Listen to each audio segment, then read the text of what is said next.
Next week, May 3rd to May 9th, is known as the Canadian Mental Health Association's Mental Health Week. This year, their campaign is Get Real with How You Feel. That means that we are going to work on naming our emotions, not numbing our emotions, which seems kind of complicated because we don't really talk about our emotions that much, do we? The thing is, that needs to change. So really quickly, in 4 minutes or less, I'm going to name the 5 core emotions that we often feel and express so that hopefully we can begin to manage and regulate how we're feeling. Let's go.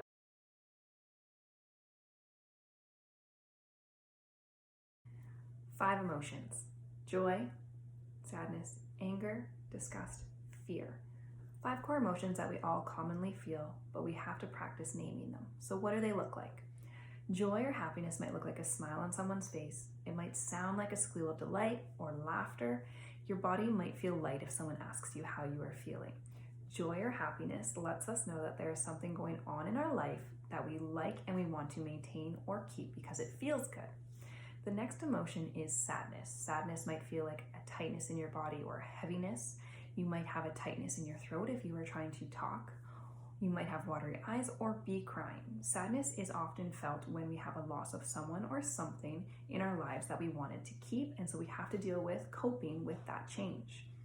When we are feeling sad, it might feel nice to talk to someone in your family, to a friend, or just have some alone time to deal with how you are feeling, and that is all okay. The next thing is anger. Anger is a tough one. Anger happens quickly, unintentionally sometimes, or intentional when a boundary has been crossed or a line has been crossed. Anger is seen as a motivator. It tells us that there is something in our life that we want to change because we do not like the way it feels.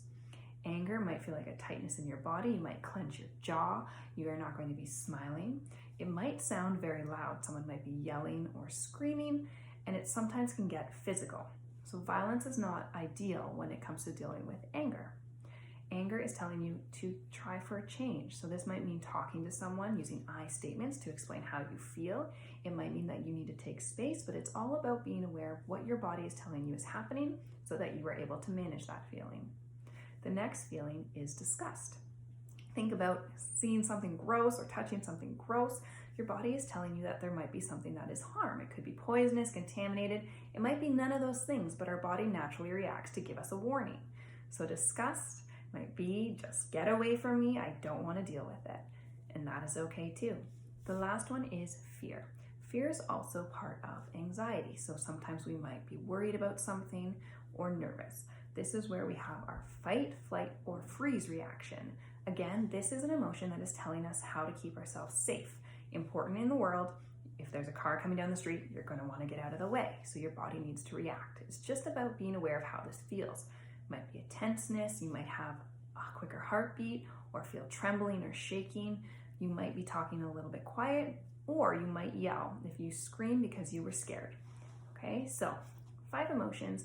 They all have a really good purpose in our life. They're all important. There aren't good emotions or bad emotions, and you can feel more than one emotion at a time.